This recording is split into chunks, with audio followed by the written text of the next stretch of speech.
Awesome. So this is episode two. My guest today is Jay. We are currently having a conversation in Palestine.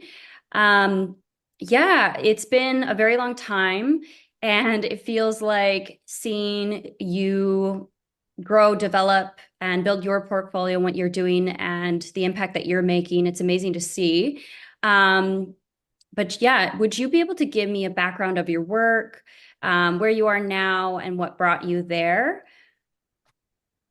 For sure. So I first want to say that I am not going to use my camera, and obviously it's just the first letter of my name for my ability to stay in the country. These are really sensitive contexts, and just want to be better safe than sorry. So this is why I'm anonymous, but I am in currently Bethlehem, which is in the occupied Palestinian territories. I first came here in 2016 and then again in 2022 and decided to move here full time and work in 2023. And the work is multifaceted for sure.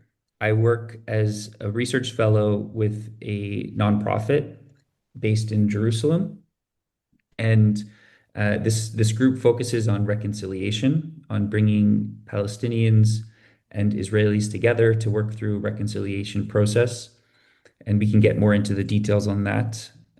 Also, I'm trying to remember what was the last question. Yeah, what brought you there? What was your What brought me calling? here? That's also, I think, a complicated question. I I'm German. My family moved to Canada in 1952, and I went to an all German school for preschool. And when I ended up going to elementary school, I was the German kid, and I was bullied in elementary school. People called me a Nazi, and I didn't really understand what that meant, and I just knew that it was something to be made fun of. So I was confused. I asked my parents, and they said, "Ask your grandparents." And I remember my grandpa. It's the only time I've ever seen him cry. He said that yes, the Nazis were Germans, but not all Germans were Nazis.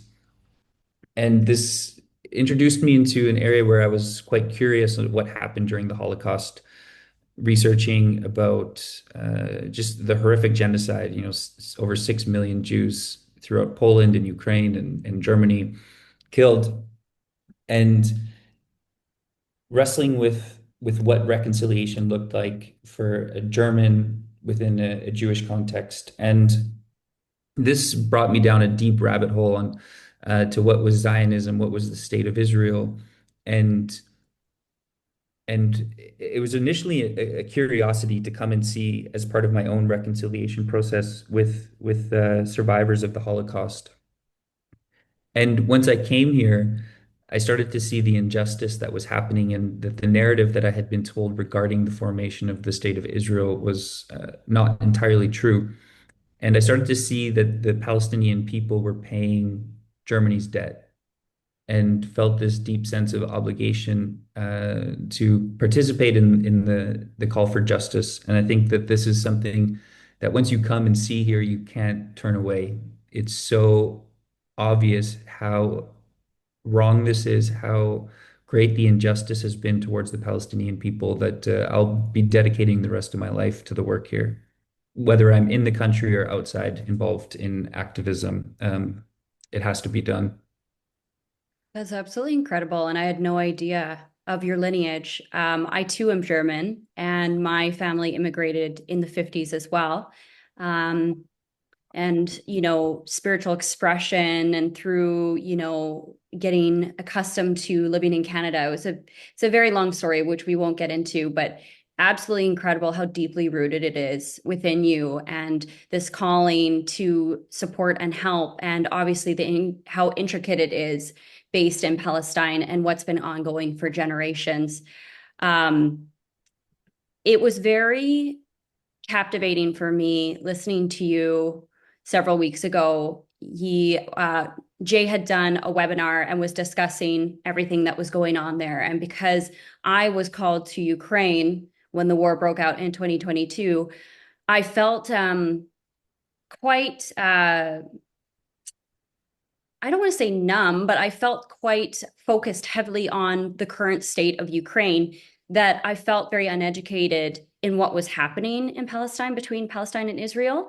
And so listening to you discuss everything, it was very moving to understand how different the war has looked and what life looks like, just in contrast between both these spaces. And so the fact that you're there, the fact that you are amongst the people every single day, I can only imagine what you experience on an emotional level, and just, picking up on body language, facial expressions, the day to day, and how drastically it changes. And so I would love to hear about kind of what life is like day to day, kind of like the environment, kind of what you're exposed to on a regular basis. Yeah. I mean, they are very different contexts. I'd say Ukraine is a very much so an open war, open conflict. You have two huge militaries fighting, one completely backed by NATO, and then also, I mean, Russia has a huge military. In Palestine, it's quite different. First, it's a settler colonial context.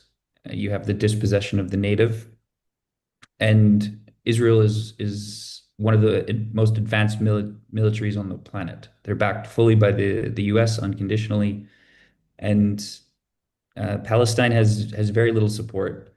There's narratives that they're backed by Iran, but this is quite limited support. It is very much so an attempt to annihilate the native, and you see this in many ways. But I mean, most obvious is Gaza.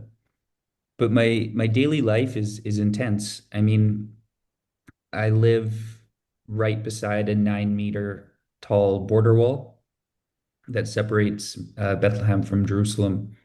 And on top of this border wall, there is a gun that is operated by an artificial intelligence system that reads your face. It's connected to an algorithm. There's a great article published by Plus 972 that speaks about this, or you can look up also a book called The Palestine Laboratory, talks about the use of systems like Lavender or the Gospel or Daddy's Home, which is how Israel uses AI within their genocide. So anytime I leave my house, the first thing I see is this gun pointed at my face. And I joke that I've started saying please and thank you to ChatGPT. Um, I'm just kidding. I don't think there's a correlation, but so it's intense, right? So you leave the house and you first see the wall. You first see this AI gun. Actually, quite close to my house is the Banksy Hotel. If you're familiar with the street artist Banksy, he actually opened a hotel beside where I live as a joke. Well, it's not a joke, it's a statement. But not a lot of people know that Banksy actually got his name from the West Bank in occupied Palestine, because he grew to fame by painting in the West Bank, so they called him Banksy. Um, and on the hotel it says, I think like a luxurious hotel in a historic gated community, which is such a Banksy thing to do because it's right across the street from this huge wall. Um, and so this is in your face, and this starts off the day on obviously a quite negative foot. And Bethlehem also their main economy is tourism, and for the last 2 years, there's been nearly zero tourists. So around 60 to 65% of Bethlehem is unemployed. So people are desperate. There's a lot of poverty. And the reality is that we have checkpoints. The Israeli military will often do these incursions into Bethlehem, and I'll be walking down the street and there'll be armored vehicles ripping through the streets, and they'll crash into cars and just drive wherever they want. And I'm just like going to meet a friend for coffee, or it's just surreal. Or I'll walk to go into Israel 48, and there'll be snipers on the roof, and you're constantly in a state of being alert. I was also here for the brief war against Iran. I don't really know what to call it, but every day you have sirens going off nonstop. I'm sure you're familiar with this with Ukraine. But then, there's a difference in Israel. There's these bunkers everywhere, these safe rooms. In Palestine, there's no bunkers. So in Israel, everyone goes to these safe rooms. Here in Palestine, we go to the roof and kind of joke in a black dark humor that we went up to watch the fireworks. Um, so, I mean, I could go on about how bad it is, but I think it's also important to highlight that you see such a resilience amongst the local community here, and also a desire for life, a desire for justice and reconciliation, for peace. Um, People there's such a rich history in Palestine. This has been the crossroads of the earth for millennia, right? You have the trade routes coming from Asia into Europe, trade routes coming through Africa into Central Asia, and just the culture that's developed in Palestine is very unique, and you sense the antiquity of it. So yeah, it's beautiful and heartbreaking altogether. There's so many stories of how you live this out on a daily basis. But yeah, maybe we can get into those if you want. It is so interesting when there's that threat and you're in that constant state of hypervigilance just because you have to. But yet there is still that humor that exists. And then there is that glimpse of hope that you hang on to that is spread between people. It's quite beautiful. And I was just speaking with Caitlin about this. It's bittersweet how in war, oftentimes we feel closer than ever. And we hang on to the hope and we feel stronger in community, whether that means breaking bread or coming together, yeah, standing on a roof and or whatever, what have you. um it's interesting how people's perspective is steered based on these circumstances alone, but the power of the human spirit speaks so much. Oh, for sure. I noticed this also when I was in Ukraine and in Palestine as well, is that there's such a strong sense of intimacy. Like people are really in this together. Um, Everyone has each other's back. It's sometimes overwhelming how much, I'm here as a foreigner. I'm here to do my best to help. And sometimes, sometimes foreigners can actually make things worse. So this is something that constantly needs to be considered and reevaluated. But the selflessness and hospitality of Palestinian people has constantly humbled me. And also with other foreigners, there's a real sense of us being in this together, and you build very deep relationships very quickly. Absolutely, absolutely. So for yourself and for, kind of the people around you, because as I recall, when I was in Ukraine, it felt like we would all do, something in regards to helping these frontline communities, or we'd all like go about our day. I actually, when I was in Ukraine, I found myself getting a gym pass and I tried to make it a consistency of just trying to go to the gym every day to clear my head and have some form of consistency. And so my curiosity is, what keeps your spirit alive? What keeps you kind of grounded and anchored when you are in this state of cortisol, adrenaline, and hypervigilance? Because you have to. Yeah, this is a good question, something that I come back to a lot. And for myself, I would say that I'm a religious person. I'm a Christian. And for me, the story of Jesus, I think, is so compelling. Whatever your religious background is, the classic narrative is that you have, especially coming up to Christmas, the God who left heaven so that he would come and dwell amongst those who are suffering, and he takes it all the way to the cross. And for me, it's been a question of where do we see Jesus today? What is the cross? Who are the people who are suffering today? And There was a priest in Bethlehem, Mother Isaac, and he gave a sermon that was actually used in the ICJ hearing in it was Christmas 23, where he said, where is God in all of this? And he said he's under the rubble in Gaza. And I thought that this was one of the most powerful statements, seeing God amongst the oppressed, the people who are suffering, and then standing in solidarity. So I think that this is a big part of what keeps me going. Because to be honest, it doesn't look like there's much hope on the horizon. I think for Palestine, things are getting much, much worse, and people are living in what some of my friends who are psychologists here say is anticipatory trauma, that many people are waiting to die. I have many Palestinian friends who are dual citizens. They're making the difficult decision to leave and live abroad. There's not a lot of future here. So the community here is also divided over those who stay in these horrific conditions as an act of resilience. In Arabic, they say samud, which means steadfastness. And then some of those who decide to leave, which is completely understandable. This is not a life here in many ways. Yeah. You have so many thoughts spinning through my head. The anticipated trauma is huge. Um, and there's so many people that don't even have the ability to leave. And I remember I spoke with someone that's pretty high when it comes to international organizations that are heavily focused on incidences like this currently with the state of what's happening. And she was really pushing along the lines of we need to not encourage war tourism. And Mm.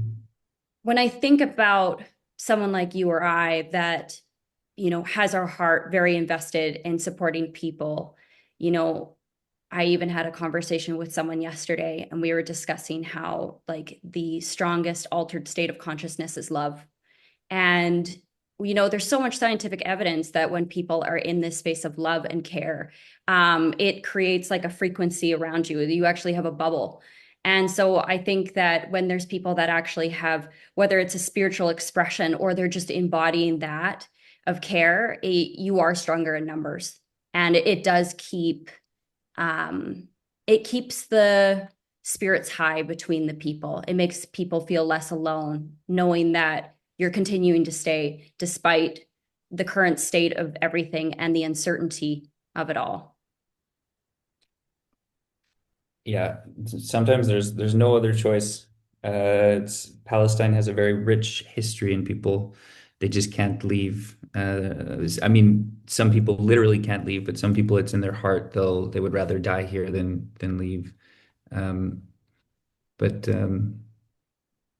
yeah, Mhm. I think I recall too, you had posted a couple things where it looked like there was a lot of even creative outlets, within your community as well. I think there was like some paintings and everything that you were doing. And I think that's pretty huge when it comes to working through that on a day to day, is channeling your energy creatively as well. No? for sure, for sure. And I mean, there's amazing art initiatives with throughout Palestine. There's one that's very close to my house called the Wonder Cabinet, which is an art gallery. I would encourage everyone to look up. They also have a radio station which plays some really cool music. It's 24 hours. They have DJs throughout the world that take slots, and but yeah, the art, the architecture, everything. There's a great art scene. More personally, I've really enjoyed writing icons as a way of connecting spiritually with a time and place, and also reflecting on some of the biblical narratives. So I've been writing within iconography. It's called writing instead of painting because it's considered to be writing theology instead of actually painting. But you are painting. But if you're confused why I say writing instead of painting, it's a technical term for iconography. But I've done two icons now. The rule is you first have to start with Jesus. So I wrote an icon of Jesus, which I thought was quite powerful because the monastery that I'm working in is littered with bullet holes from the Second Intifada. The sisters there, they're so badass. I mean, they've been there through some very intense situations and had altercations with the soldiers, and they just keep pressing on. But I've learned a lot from them through the process of writing icons. First, that as my teacher says, that there's a face to write, that God dwelt among us and identified with those who are suffering. And throughout the genocide, there were times where I felt overwhelmed by the injustice all around me. And to sit every Saturday morning, it's kind of like a hobby, but become like a spiritual discipline. To go to the monastery, write for a few hours, and reflect on the incarnation, that Jesus came and dwelt among us. So I finished that icon about a year ago, and then the rule is after you finish Jesus, you have to do something associated with your name. Um, so without going into too many details, I did a biblical character that's connected to my name, and that was also a very meaningful process. So I just finished that, and I will continue with this practice. It's been something that I've really enjoyed. Amazing. Yeah, I don't know if you want to touch on it at all, but I remember you mentioning that there's been a lot of threats when it comes to, I think it was the church potentially. There's just been like a lot of higher risk of um, soldiers attacking. Um, I think it was a specific group of people that were coming through, and it's more aggressor where they were kind of taking over different spaces and stuff. I don't know if you want to touch on that at all. Yeah, so this is a greater problem within Palestine, is that there is a portion of the Israeli government that are extremely messianic, very religious, very extremist, ethno-nationalists that are wanting the Messiah to return and believe that this will only happen when the whole land of historic Israel is populated by Jews and Jews only. And this sounds like a very extreme idea. Historically, Zionism has been a secular movement. Theodor Herzl, he was an Austrian journalist in the 19th century. He wrote a book called The Jewish State. And this was a reflection of the greater swing towards nationalism throughout Europe. And there was calls for a Jewish state. And though it was birthed in complete injustice, you had the British Mandate um, that ended, and the birth of the state of Israel. And the land here was actually promised both to the Palestinians and to the Jews. And this is such a colonial problem. Just give it to two people and you guys can sort it out. So originally, the state of Israel was birthed as a secular project, a reflection of broader nationalism. And within the last few decades, especially I would say after 1967, when Israel occupied and invaded East Jerusalem and the West Bank, you had this birth of religious Zionism, where this movement within Israel started to see, like I was saying, that the Messiah would return when Jews control all of the land. So there's been a push to both stall and yeah, just stall the two-state solution, which is just a whole other problem. But so you have these settler movements that come throughout the West Bank. They will burn Palestinian olive trees, burn homes. My Arabic teacher actually just last week, they came through their village just outside Nablus and just smashed her car, threw a Molotov cocktail in it. This happens every night, and this is a push by these extremist uh, Jewish Israeli settler movements to get Palestinians to leave. It's happening in the most extreme cases throughout the West Bank. But it is also happening within churches in Jerusalem. And I'm part of a Christian community in Jerusalem where we've been experiencing this as well, where there's kind of these large foundations in the US that will, through very facetious means, purchase land in East Jerusalem, and then get these settler groups to live in the house, and they'll be hated. So, these the foundations purchase the house, and then these people have a free place to live, and it can become quite violent, especially in neighborhoods like Sheikh Jarrah. So this is a scenario that the churches aren't immune to, and the church that I go to, we've had these settler organizations pressure us as well for the property. We've had people break into the church and vandalize our Bibles, for example, rip out the New Testament from our Bibles. Um, and this is a challenge that's threatening the Christian presence in Palestine, but also Palestinians in general.